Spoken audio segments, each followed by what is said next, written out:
I never thought my wife's secret affair would tear apart more than just our marriage. What I uncovered next wasn't just betrayal, it was a conspiracy worth millions. And my revenge? It was only just beginning. My name is Daniel Hayes, and up until a few months ago, I thought I had a pretty solid life. I worked as a senior analyst at a tech firm in Chicago, long hours, sure, but it paid well and gave me the kind of stability I thought anyone would want. My wife, Leela, worked in the same industry, though she'd recently landed a promotion at a much bigger company. I was proud of her. At least I was, until things started to change. At first, it was subtle, a few more late nights at work, an increase in client dinners, and an ever-present phone she suddenly guarded like it held national secrets. I didn't want to be that husband, the paranoid one, so I pushed down the uneasy feeling in my gut. I reminded myself that relationships go through phases, that maybe I was just tired overthinking. But deep down, I felt something cracking. One night, I noticed her texting while we were watching TV. She angled the screen away from me like a teenager hiding messages from their parents. When I asked who it was, she said it was just work stuff. No eye contact, no warmth, just those two cold words. The more I paid attention, the more the signs piled up. Her laughter when she read certain messages, the faint scent of cologne that wasn't mine clinging to her coat, and her sudden interest in dressing up for work, not just neat, but stunning. I felt like I was living with a stranger. I confronted her one evening, gently saying I felt like she was drifting away from me. Her response cut deeper than I expected. She sighed, looked annoyed, and said I was being insecure, that she was just busy, that I needed to relax. She kissed my cheek, but it felt forced, like she was trying to calm a child throwing a tantrum. That night, as she slept beside me, I stared at the ceiling, heart pounding with a question I wasn't ready to answer. What if I already lost her? I didn't know it yet, but the truth I was chasing would destroy far more than just my marriage. It would open a door to betrayal, corruption, and a revenge that would be worth millions. I didn't want to believe it. I kept hoping I was wrong, that I was misreading everything, letting my imagination run wild. But when trust starts to fade, every little detail starts to feel like a clue, and eventually I couldn't ignore it anymore. One Wednesday evening, she said she had to stay late again for a client presentation. I nodded, pretending to believe her, but this time I decided to follow her. I waited until she left the house, then grabbed my jacket and keys. My heart was racing the whole time, my hands trembling as I trailed her car through the city. She didn't go to her office. Instead, she pulled into a quiet, upscale restaurant in River North, one of those candlelit places meant for romance, not business. I parked a few spots away and watched from the safety of my car. I tried to prepare myself, telling myself it could still be innocent. But when I saw her boss, a tall, sharp-looking man named Ethan Cross, get out of his car and kiss her on the cheek, the denial I'd been clinging to shattered. They didn't look like coworkers, they looked like lovers. I sat there frozen, watching them walk inside together, laughing like they didn't have a care in the world. It wasn't just the betrayal that hurt. It was how easy it looked for her, how comfortable, like I never existed. I didn't confront her that night. I couldn't. I went home and sat in the dark for hours, the silence pressing in on me like a weight. When she came back around midnight, she smelled of wine and expensive perfume. She smiled like nothing had happened. The next morning, I finally asked her, directly this time, "Are you seeing someone else, Leela?" She looked at me for a long moment. Her face didn't show guilt, it showed calculation. "You're being dramatic," she said. "I don't have time for this." And just like that, she walked out of the room. No denial, no explanation, just silence that said everything I feared. That was the moment I knew she had made her choice, and whatever love we had, it was gone. But what I didn't know yet was that this affair wasn't just personal.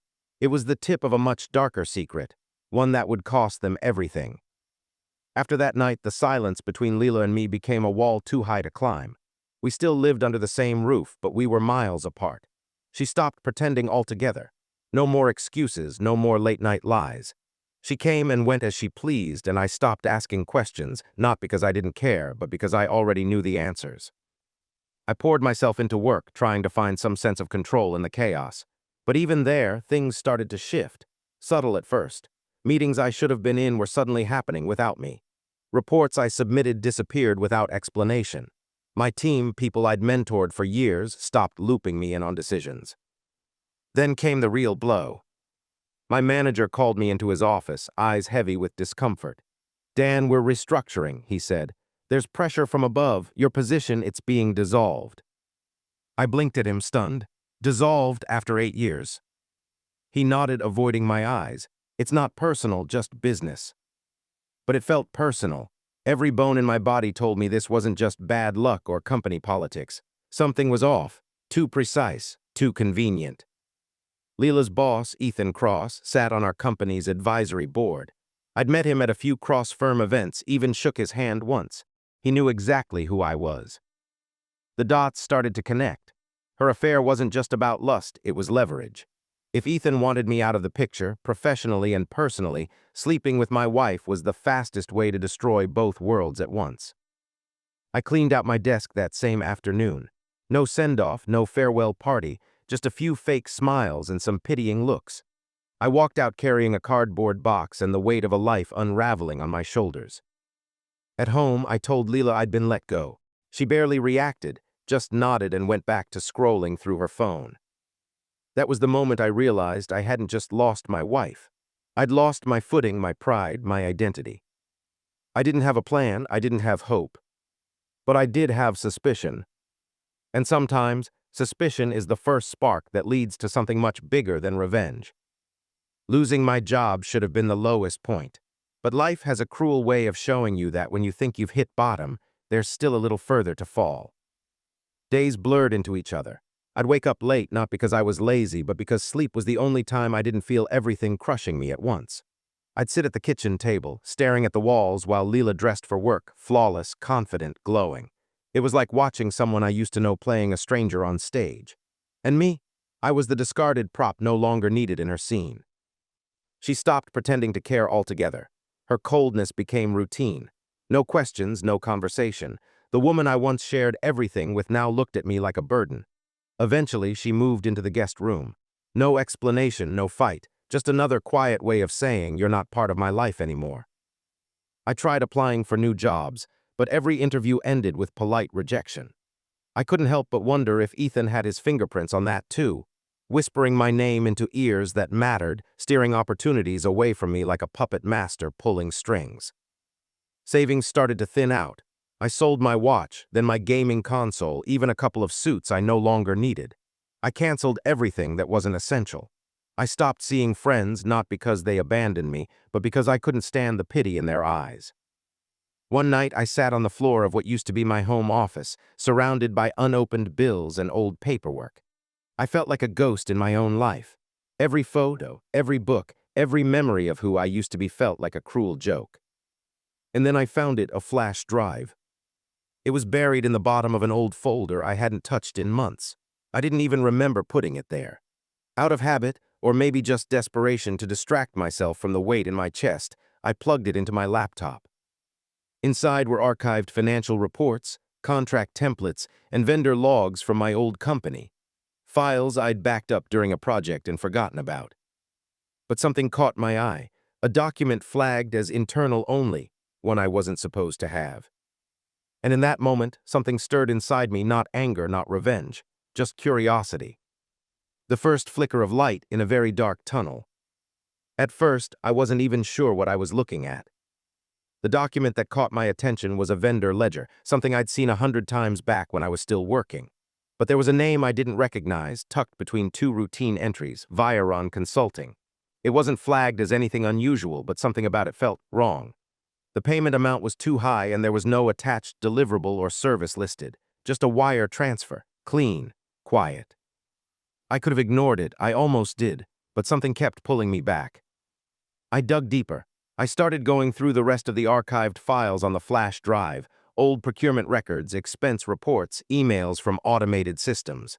Hours turned into days, and for the first time in weeks I felt awake again, focused. And then I saw the pattern. Viron Consulting appeared in multiple places, small invoices spaced months apart, each time with vague project codes and no real descriptions. But here's what really raised the red flag. The internal approvals on those invoices were all routed through Ethan Cross. Ethan, who sat on the advisory board of my company. Ethan, who was Leela's boss. Ethan, who had somehow pulled strings to get me demoted and silenced. The more I connected the dots, the clearer it became. This wasn't just misuse of company funds. It was a system, a leak. Someone was paying this consulting firm large sums through quiet channels, and based on the encrypted file names, those transactions were tied to product schematics, launch plans, and confidential data. Corporate espionage, hidden in plain sight. I leaned back in my chair, staring at the screen, heart racing. My blood boiled, but not from grief anymore. This wasn't just about a cheating spouse. This was a web of betrayal far bigger than I'd ever imagined. And I was no longer a broken man, sitting in the wreckage of a failed marriage. I was a witness, a liability to them, and maybe, just maybe, the only one in a position to expose everything. That night, I copied every file onto a secure drive, encrypted it, and backed it up in 3 places. I wasn't sure yet what I was going to do. But I knew this. They thought they had ruined me. They had no idea what I was about to become. After days of digging and connecting dots, I knew I couldn't sit on this information forever. The files painted a picture of something far more dangerous than a workplace affair. Ethan Cross wasn't just exploiting my wife. He was using his position at multiple companies to funnel confidential intel to outside firms, possibly even competitors. And Leela, whether she knew the full extent or not, she was deep in it. I saw her name listed in at least 2 of the flagged approval chains. My heart still wanted to believe she was just a pawn caught up in Ethan's game, but my gut told me otherwise. I needed proof, something undeniable. So I did something I never thought I'd do. I set up a burner email using a private VPN and posed as an anonymous whistleblower. I sent a vague but pointed message to the legal department of my former company, attaching one of the lighter documents and asking them to verify the legitimacy of the vendor involved. Within 48 hours, I got a response. They thanked me for my concern and said they would look into it. But the tone of the message felt sterile, almost rehearsed, like it had been passed around before someone finally decided how to reply. That's when I started to wonder, how deep did this go? The next day, I noticed something strange. Leela was nervous. She came home early. Her phone calls became whispered, her eyes darting every time she looked out the window. She didn't speak to me, but I overheard a name I hadn't heard in months: compliance. That was all I needed to hear. My bait had worked. The message had rattled the cage. But what hit me hardest wasn't that she was scared. It was that she didn't come to me. Not to explain, not to confess, not even to yell. She shut herself off completely. Whatever was left of the woman I married was gone. Later that night, I watched her sneak into the backyard and take a call. I recorded the conversation from the upstairs window. Most of it was cryptic, but one thing stood out clear as day. If this blows up, it'll lead straight back to us. That was it. The last thread of doubt snapped. She wasn't a pawn. She was in on it. And if she and Ethan were going to treat this like a game, then they had no idea who they were playing with. They thought I was still broken, still lost in the wreckage of a ruined marriage and career. But I'd learned something important over the last few weeks. Silence is power. And I had learned to sit still and watch while others revealed their true faces. I didn't confront Leela. I didn't slam doors or demand explanations. Instead, I started rebuilding quietly. First, I reconnected with an old friend from college, Marcus, who now ran a boutique cybersecurity firm. We hadn't spoken in years, but when I showed him what I'd found, he went pale. "Dan, this isn't just sketchy," he said, flipping through the files. "This is federal-level fraud. You're sitting on a goldmine of evidence." We spent hours setting up secure digital containers, scrubbing the files for metadata, cross-referencing timestamps and server logs. What I had wasn't just suspicious, it was airtight. Marcus even found signs that some of the data Ethan had rerouted ended up overseas, possibly through shell companies. This wasn't small-time embezzlement. It was organized, deliberate espionage. Next, I reached out to a lawyer, one who specialized in corporate whistleblower cases. I used a fake name at first, but once I showed him what I had, he asked to meet in person. His reaction was immediate. "People go to prison for this," he said. "If you play this right, not only will you bring them down, you could walk away with millions." That part didn't interest me at first, but I'd be lying if I said it didn't stick in the back of my mind. Because money meant independence, a fresh start, a future without Leela, without Ethan, without this constant ache in my chest. At home, Leela became more anxious. She was constantly on the phone, locked doors, sudden outbursts. I could tell something was unraveling. She didn't know I was behind it. She didn't know I was watching, collecting, building my case in silence. Some nights I would look at her and wonder how long she'd been lying to me, how much of our marriage had been real. But then I'd think about the people hurt by her choices, about the employees at my old company, the investors, the lives affected by stolen secrets. That's when I stopped thinking about revenge as something petty or emotional. This wasn't just about me anymore. It was about justice. It started with a headline: Whistleblower uncovers internal fraud at major tech firm, federal investigation launched. I stared at the screen in my dimly lit living room, my heartbeat thudding in my ears. The name of my former employer was right there in bold print. They didn't name me, but I knew it was my work. The first wave had landed. My lawyer had taken the files to the SEC anonymously through the proper whistleblower channels, and now the dominoes were beginning to fall. Marcus had set up a digital trail that traced the flow of stolen data from internal systems straight to outside vendors, some of them overseas, just as we suspected. Ethan's name appeared in the approval chains, along with 2 other executives. And buried deep in the system was Leela's digital signature, quietly authorizing one of the earliest transactions. I hadn't told her what I'd done. I wanted to watch the panic in real time. And I did. That morning she received a call. I stood in the kitchen pouring coffee as I watched her expression turn from confusion to fear. She clutched the phone tighter and muttered, No, I didn't know. I just signed off. He told me it was cleared." She hung up without noticing I was watching. That night the news was on every channel, talks of subpoenas, audits, high-level resignations. The company's stock was already slipping. Executives were being placed on leave. The Department of Justice had opened a formal inquiry. Leela barely ate dinner. She kept checking her phone, pacing the living room. Her cool, polished exterior was starting to crack. I stayed quiet, still playing the role of the clueless husband, still acting like I hadn't pieced it all together. Then 2 days later she came to me in tears, real ones.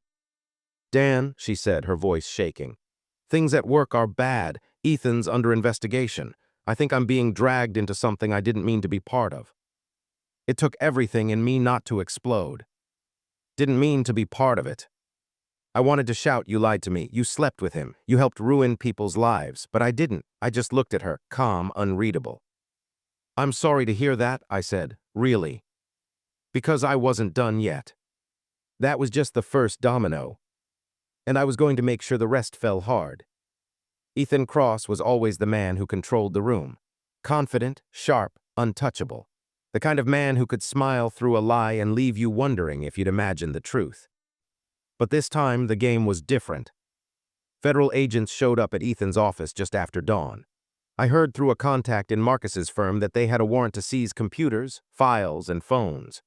The news outlets splashed his name across every headline, accused of corporate espionage, fraud, and conspiracy. I felt a strange mixture of satisfaction and emptiness. I had watched his empire crumble piece by piece, the board members distancing themselves, the shareholders demanding answers, his trusted allies turning their backs. And Leela, she was the ghost of a woman I once knew. Publicly, she was cooperating with investigators, her name cleared of direct involvement. But I knew the truth. I saw the guilt in her eyes every time she looked at me, if only I had noticed sooner. When Ethan was arrested, I didn't feel the triumph I expected. Instead, I felt relief. Relief that the nightmare was finally over. That justice was beginning to heal the wounds they left behind. But the cost was heavy. My marriage was beyond repair. The trust I once had was shattered. I was still picking up the pieces of my own life. I realized then that revenge wasn't about winning. It wasn't about making them suffer. It was about reclaiming myself, taking back the control they tried to steal. And in that moment, standing alone with the city skyline outside my window, I understood something important. I was more than the pain they caused me. More than the lies. More than the betrayal. I was still standing. The dust had settled, but the echoes of the past lingered. Ethan was behind bars, the company was slowly rebuilding its reputation, and Leela had left town, disappearing like a shadow I no longer chased. I sat on my balcony one evening, the city lights flickering beneath me, and thought about how far I'd come. I wasn't the man I used to be. The betrayal, the heartbreak, the loss, they had stripped me down to my core, but they had also rebuilt me stronger, sharper, more certain of who I was. Revenge had been my fuel, but it wasn't my destination. I started a new consulting business, a small firm focused on corporate security and ethics. I wanted to help companies protect themselves from the kind of corruption that had nearly destroyed me. It was honest work, work I was proud of.